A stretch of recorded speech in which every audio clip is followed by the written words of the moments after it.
Buenas noches, hermanos y hermanas. Es un gusto poder reiniciar este jueves todos los devocionales o estudio bíblico que se realizan, así como los días martes también, ¿verdad? Entonces, es un gusto poder entonces reiniciar los jueves estos devocionales. En este mes voy a estar hablando sobre principios bautistas, tanto en la predicación como también en, en los devocionales, ¿verdad? Esto siguiendo, como decía el domingo, en seguimiento y cumplimiento con la visión de la iglesia, la visión que la iglesia definió, ¿verdad? Que es ser una iglesia bautista, ¿verdad? Entonces, vamos a iniciar con una oración, así que los invito a que oremos. Oremos. Querido Dios, queremos agradecerte la bendición que tenemos de contar contigo, la bendición que tenemos de contar contigo porque tú eres un Dios bueno, un Dios misericordioso, un Dios que siempre está para nuestro auxilio, que nos ayudas, que nos fortaleces, pero también nos orientas. Y por eso queremos agradecerte y suplicarte también de que nos ayudes a través de tu sabiduría para poder reflexionar en los temas que nos conciernen, que nos importan, que nos interesan para poder ser un pueblo tuyo, un pueblo que te sirva y que te proclame constantemente y diariamente. Queremos entonces suplicarte eso y agradecerte. Amén.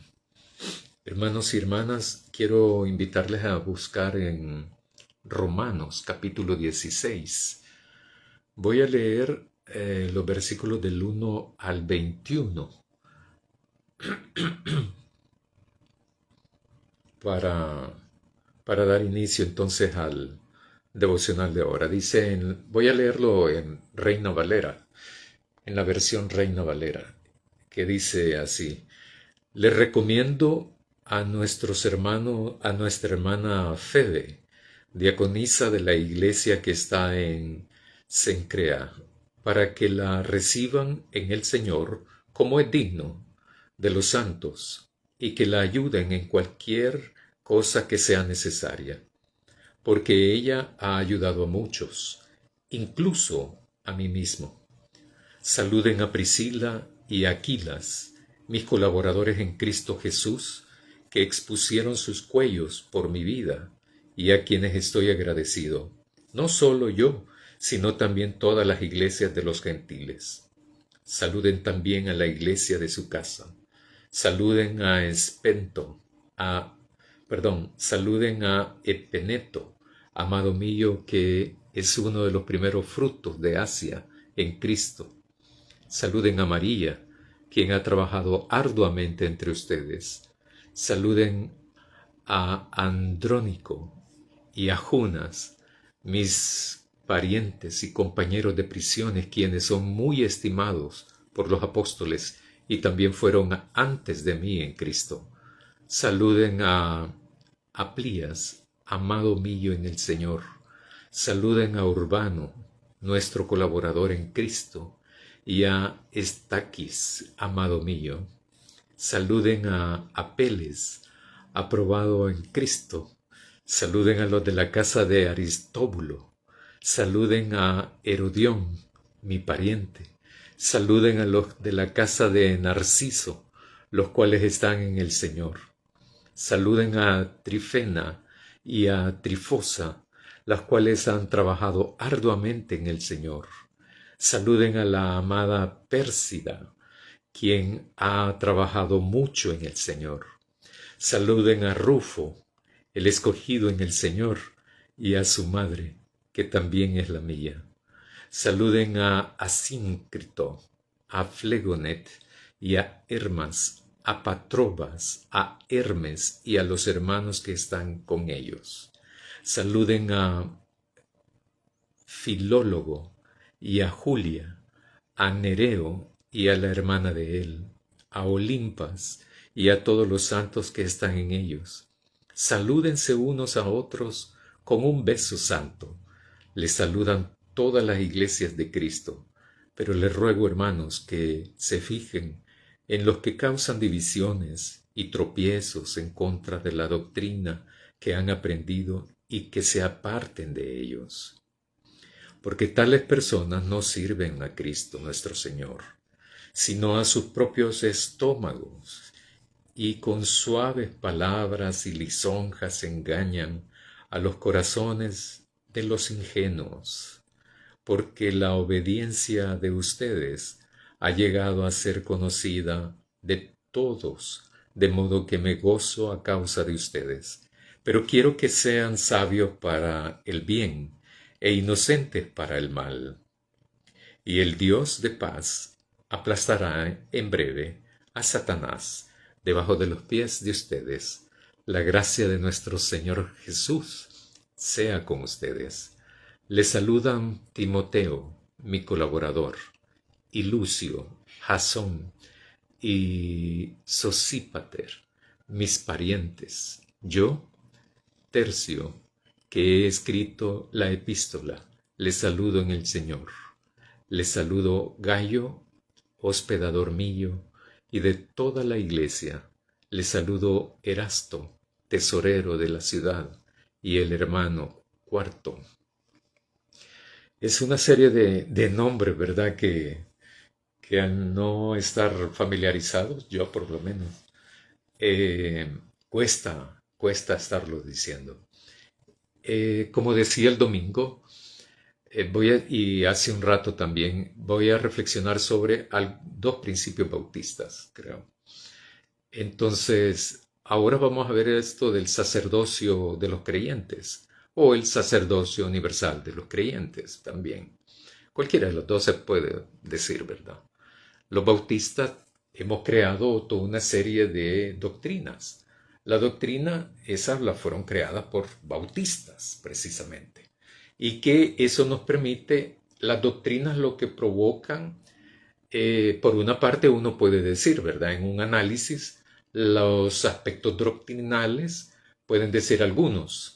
En un tipo de análisis pueden decir las doctrinas o el basamento doctrinal de una iglesia divide frente al resto de las iglesias. Pero otro tipo de análisis es de que los aspectos doctrinales nos identifican, o sea, nos da identidad. Porque yo soy bautista y no soy de otra denominación, ¿verdad? ¿Por qué? Por determinados principios. Como decía el domingo, las doctrinas son hechas por seres humanos, todas las doctrinas, de todas las iglesias cristianas, de toditas, están hechas por personas. Y todas las doctrinas dicen que están basadas en las escrituras, ¿verdad? En este sentido, es que los bautistas han creado este principio, el sacerdocio universal de todo creyente o de los creyentes o el sacerdocio de los creyentes. Esto del sacerdocio no ha sido igual hace 4 siglos atrás como es ahora también. Ha ido cambiando y ha ido mutando esto. En su esencia se mantiene, pero su aplicación es muy diferente. Incluso el sacerdocio en la Biblia mutó, cambió, se transformó.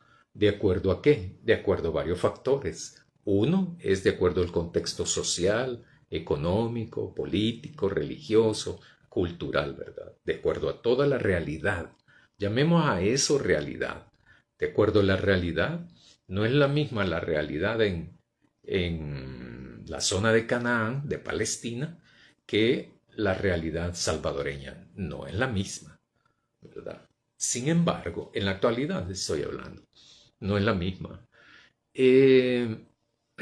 La realidad de Guatemala tiene sus diferencias a la realidad salvadoreña, sí.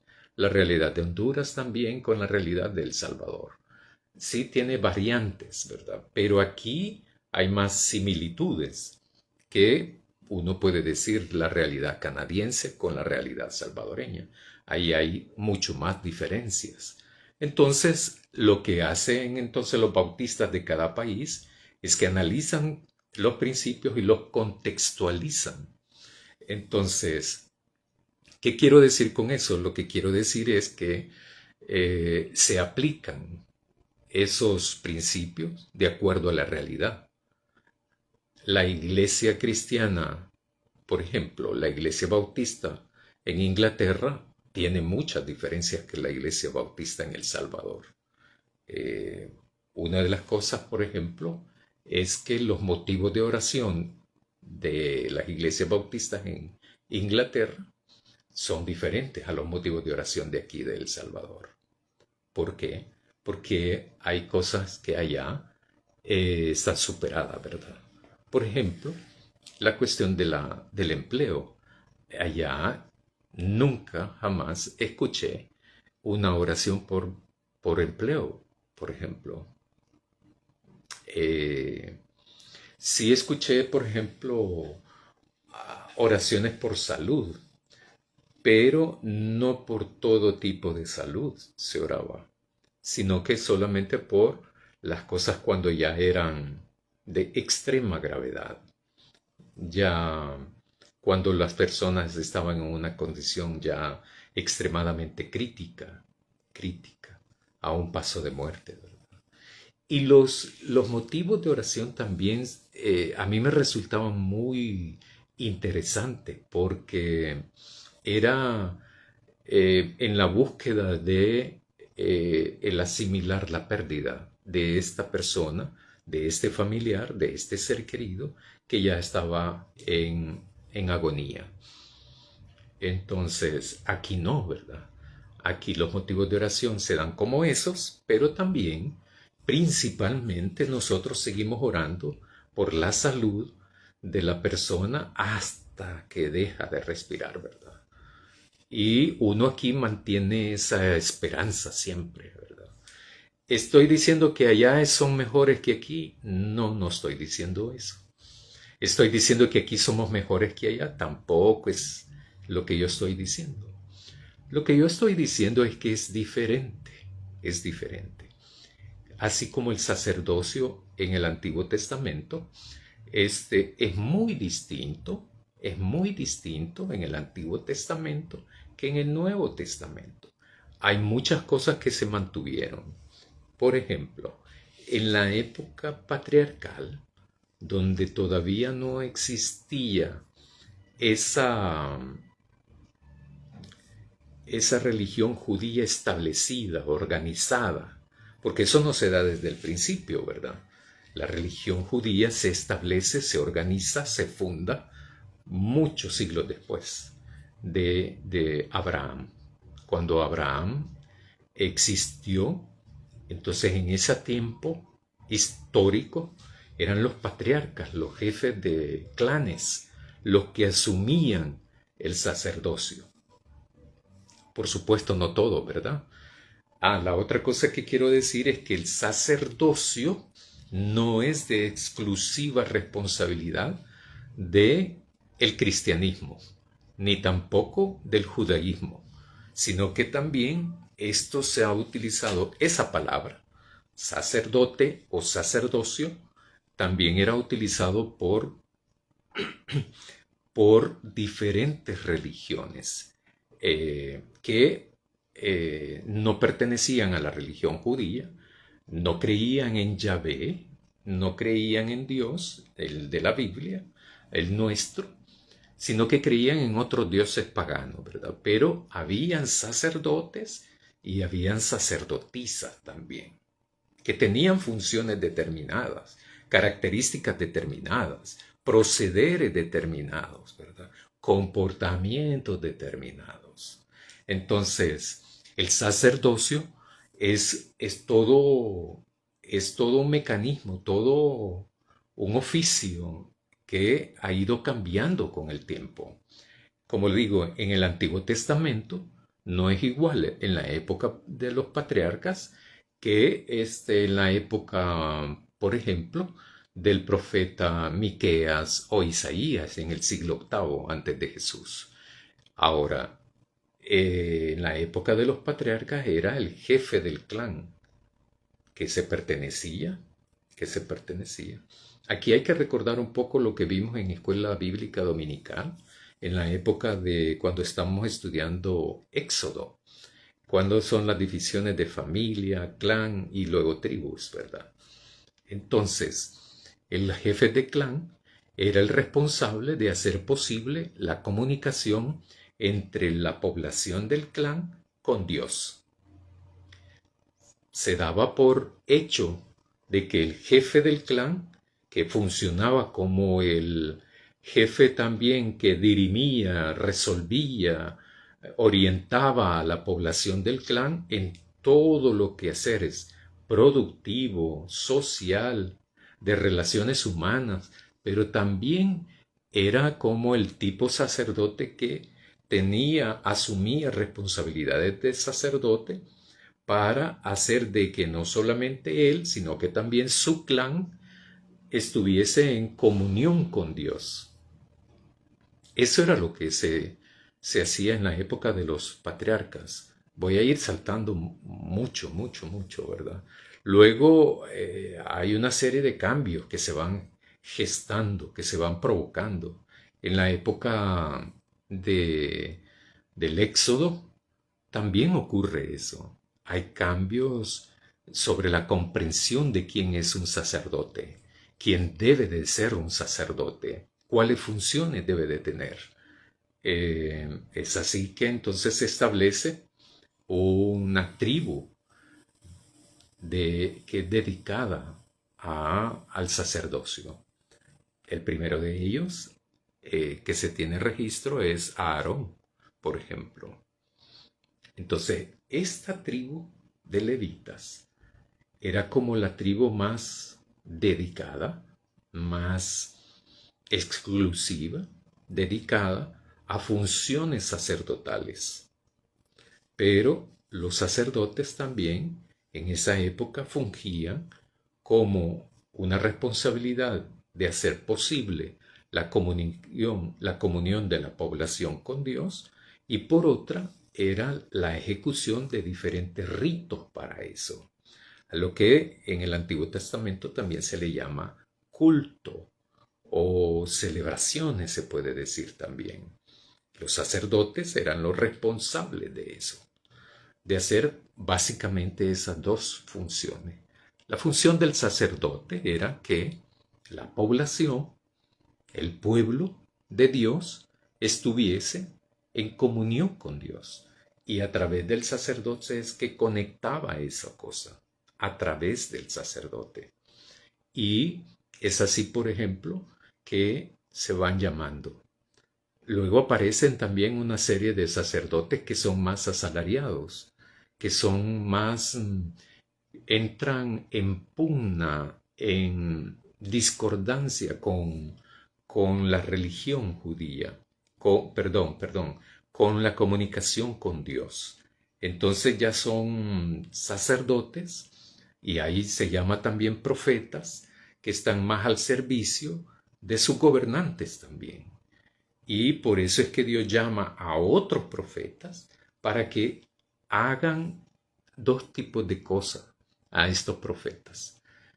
La denuncia del pecado y el anuncio entonces del mensaje de Dios. Es así entonces como va esto cambiando poco a poco. No voy a terminar el tema ahora, sino que también hasta el próximo jueves, ¿verdad? Entonces, por eso estoy deteniéndome un poco más en esto.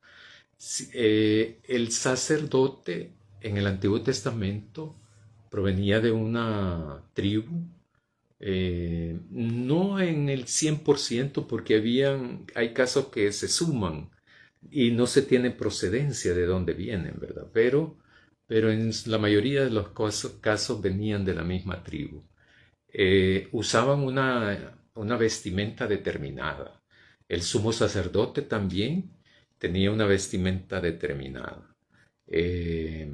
Todos los que fungían como sacerdotes estaban al servicio de Dios, pero también es que orientaban al pueblo para que este pueblo se comunicara con Dios y estuviera en comunión con Dios. Y por eso es que hacen todo esto de la expiación de pecado, ¿verdad? A través de los sacrificios de animales. Así fue esta cosa a grandes rasgos y muy superficialmente. El sacerdocio se creía que era exclusivo. Esto era muy exclusivo. Sin embargo, esto se rompe después de la venida de Jesús. Y ya no se necesitan intermediarios para yo estar en comunión con Dios. Ya no necesito a nadie entre Dios y yo. Ya no tengo que ir donde el sacerdote para que me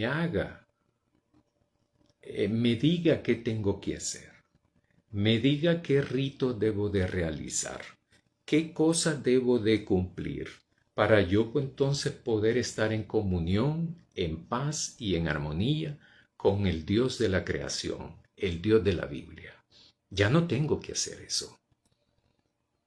Con la venida de Jesús, rompe esa cosa. ¿Por qué? Porque se había distorsionado todo eso. Originalmente no era esa la idea. La idea no era de que hay una clase determinada, una tribu determinada de exclusividad, de santos, ¿verdad? De que eran sacerdotes. No, no, no, no, no. Todo el proyecto de Dios que se llama Reino de Dios siempre ha sido para todos. Siempre ha sido promovido, ofertado para todas las personas, para toditos. No hay nadie excluido para eso. Pero no todos queremos entrar, ¿verdad? Aunque digamos que sí, en la práctica y con la vida uno puede evidenciar de que no queremos entrarle a eso. Entonces, el sacerdocio ya no es de exclusividad para algunos, sino que es horizontalmente para todos y para todas las personas que tienen fe en Jesús, fe en Dios. Toda aquella persona que quiere ser sacerdote, toda aquella persona que es cristiana, es sacerdote, de acuerdo al análisis que vamos a ver ahora y mañana. Aquí en la carta, en lo que leímos, en este capítulo 16, hay una serie de nombres, pero es una muestra pequeña nada más. ¿Cuánta gente entró a participar? No solo los apóstoles hicieron el trabajo. No solo los apóstoles servían a Dios. No solo los apóstoles fueron los que proclamaron el Evangelio, el reino de Dios, sino que fue una inmensa cantidad de personas, de hombres y mujeres, que asumieron el compromiso y tarea que todavía persiste. Es que toda persona que hace ese compromiso con Dios tiene ese compromiso es no solo lo que me da Dios es la salvación, pero el compromiso que yo hago es de también dar continuidad a lo que Jesús vino a hacer, dar continuidad a la proclamación del reino de Dios. Y eso lo evidenciamos a través de nuestra vida.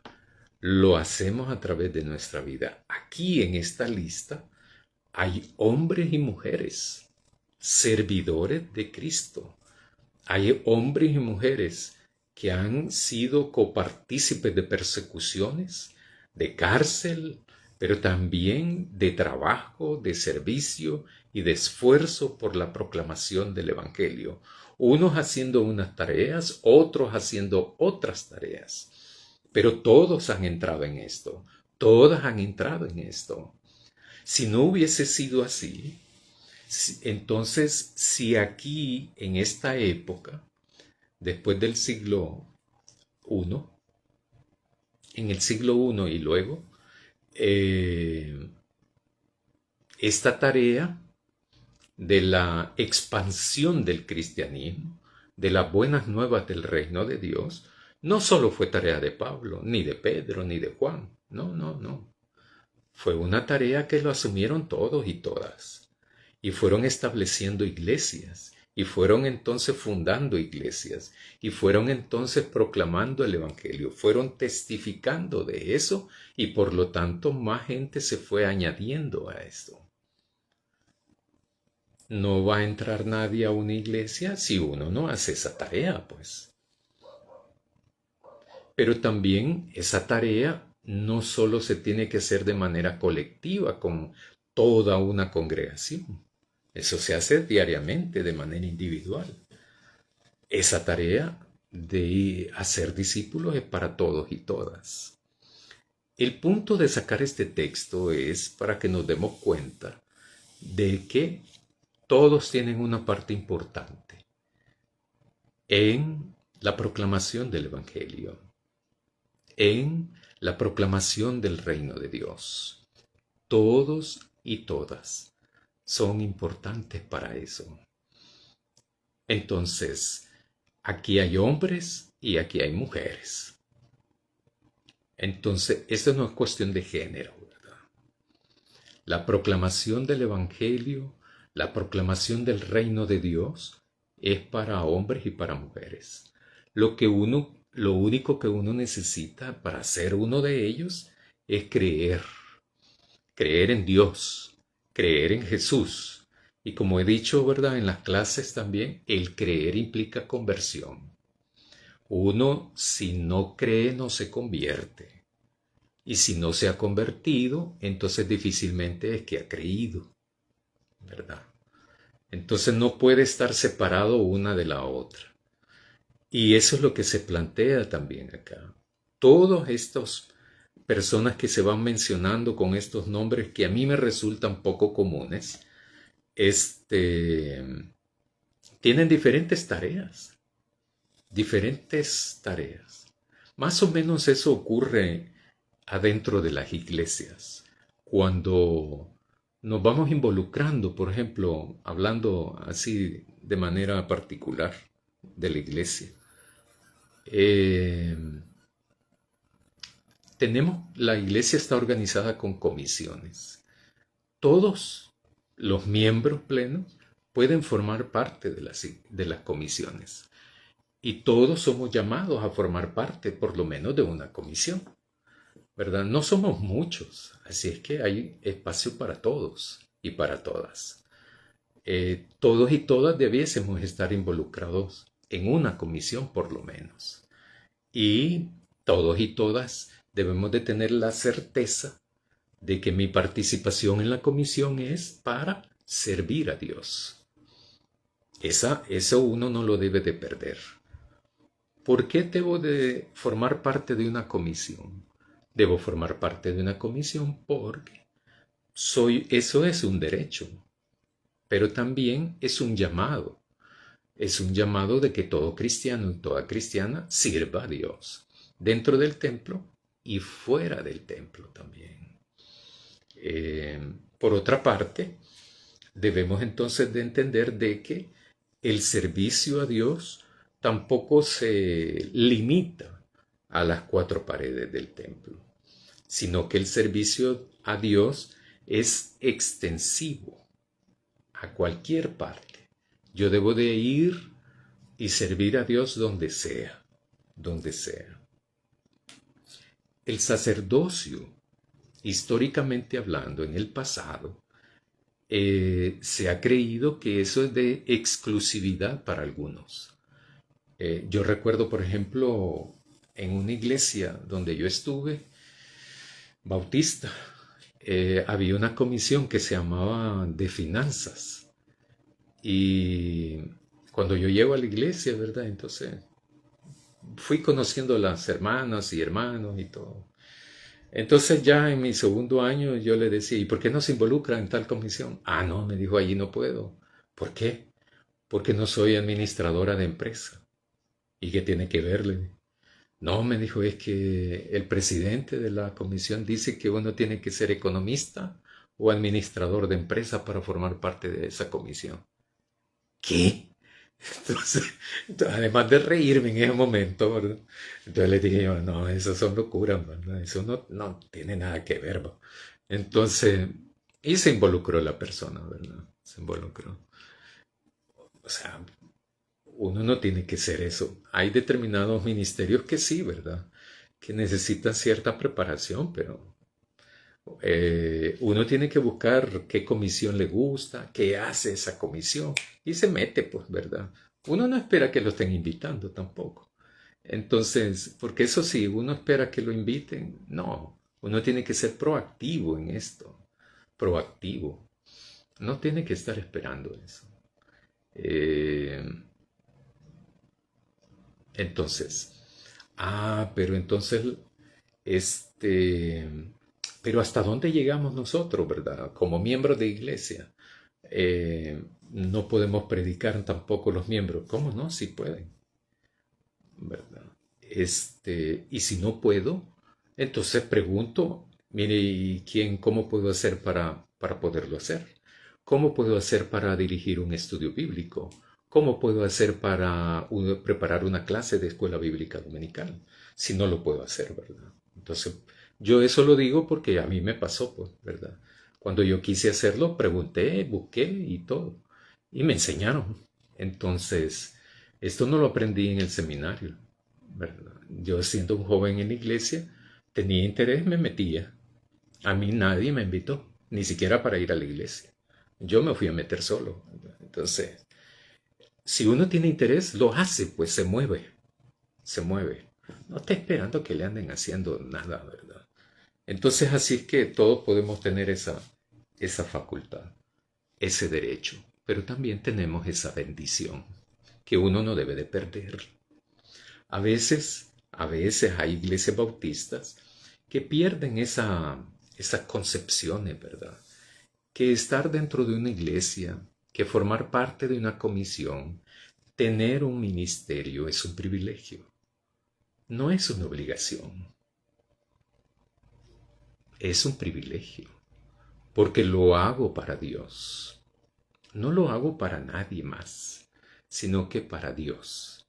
Entonces, por lo tanto, hago mi mejor esfuerzo, hago mi mejor, pongo mi mejor actitud.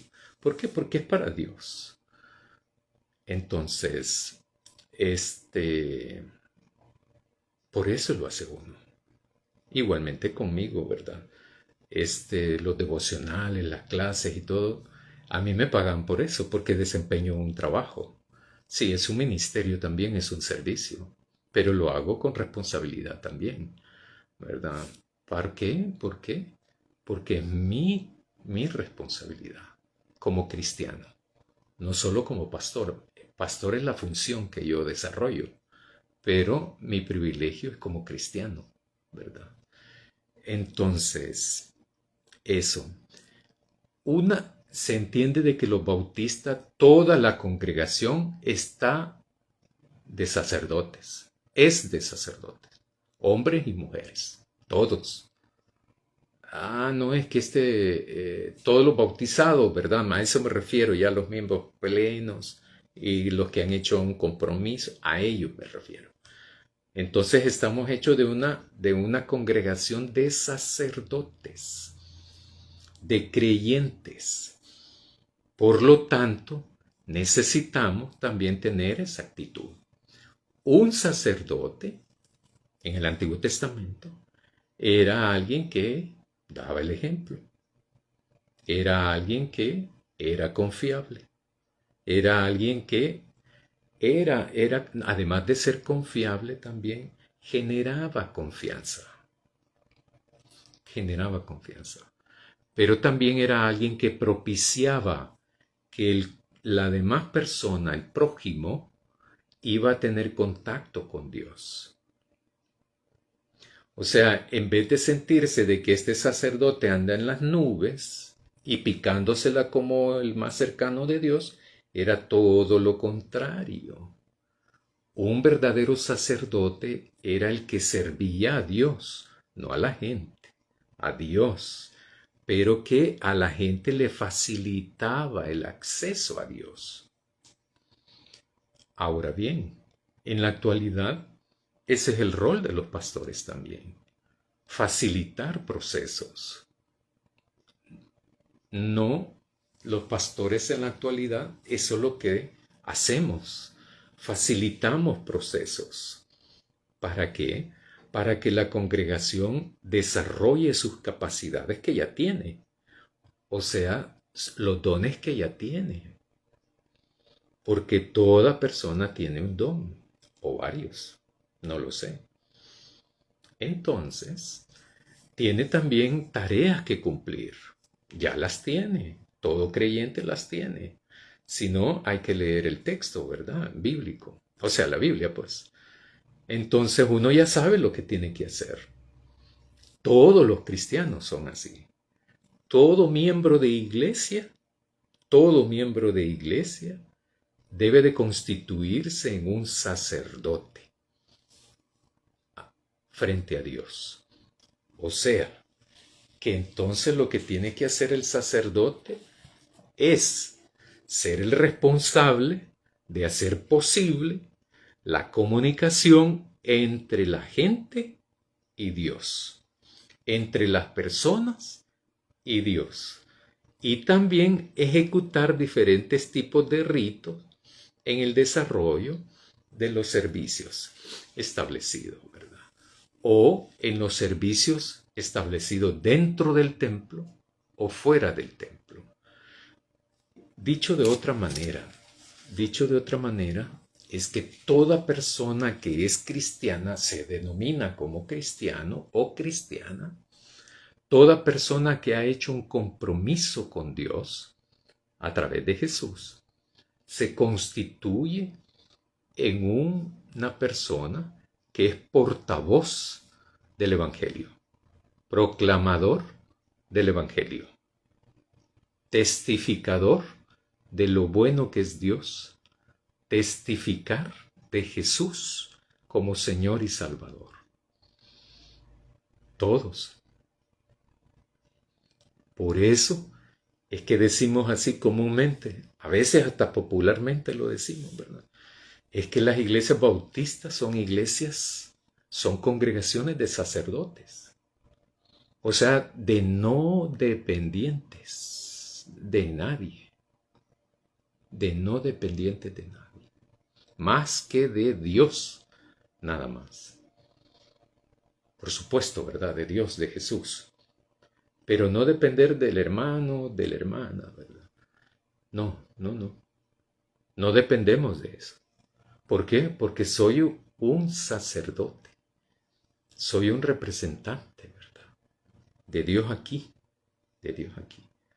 Yo represento a Dios. Usted representa a Dios frente a la demás gente. Todos y todas. Toditos, ¿verdad? En este sentido, todo lo que uno dice, todo lo que uno hace, cómo se comporta, debe de estar en armonía con eso. Porque si no, entonces no lo somos. Ah, bueno, entonces me quito esa carga, ¿verdad? O sea, yo no tengo que ser sacerdote, ¿verdad? Porque eso se lo dejo a aquellos que andan con cuello clerical y todo. No, no, no, no, no. No es así la cosa. No es así que te puedes despojar de las responsabilidades, porque son intrínsecas.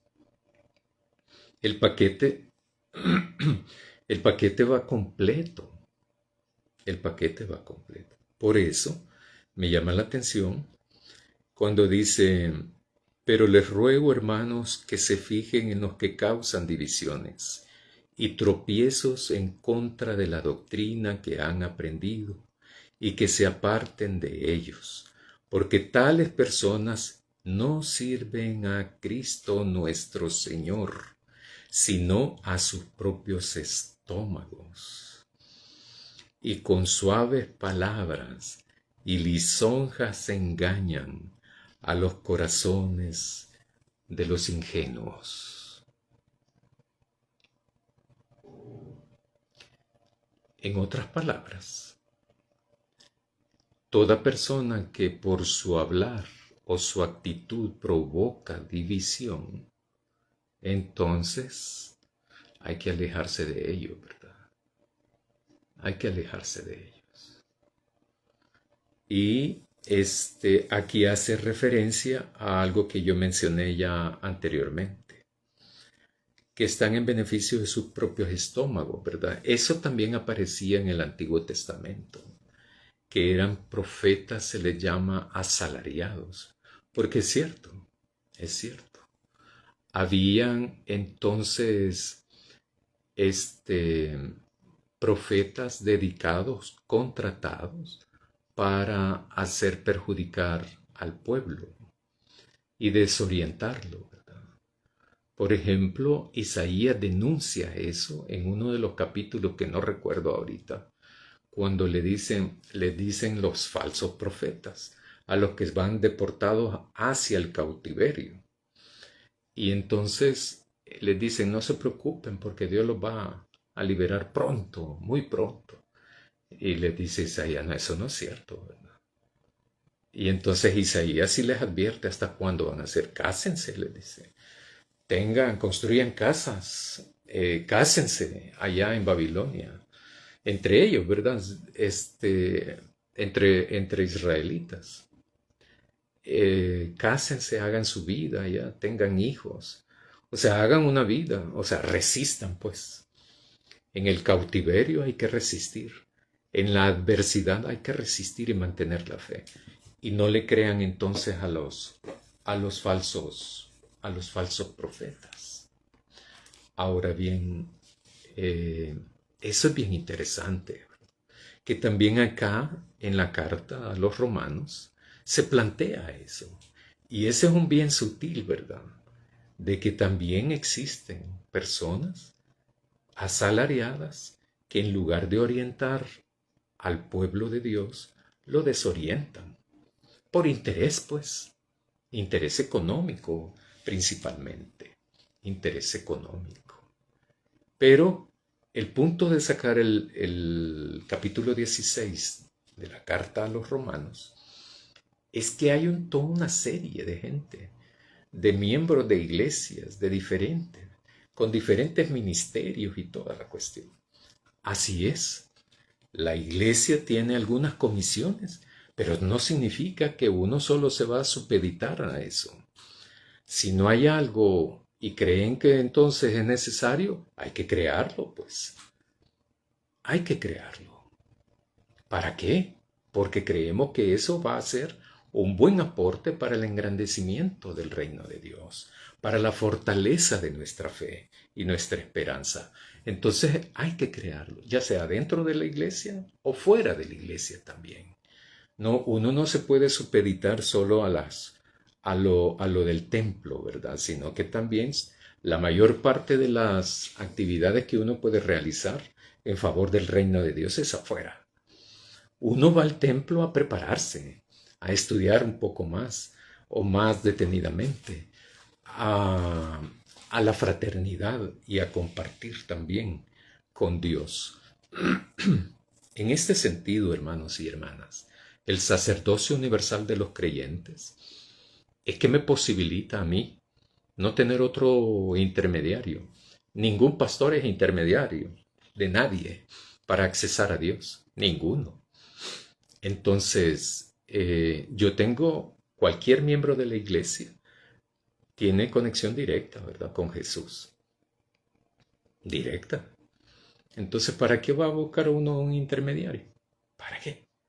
¿Verdad? Más tiempo va a perder. Hay que ir directo con Jesús. Y hay que entender que Jesús es nuestro sumo sacerdote también. Entonces todos nos debemos a Jesús. Yo también a Él me debo. A Jesús, porque Jesús es nuestro Señor. y nuestro Salvador. Hermanos y hermanas, vamos a continuar esto el próximo jueves. Vamos a hablar sobre siempre el sacerdocio universal de los creyentes, solo que en otro texto bíblico, y destacar otras características.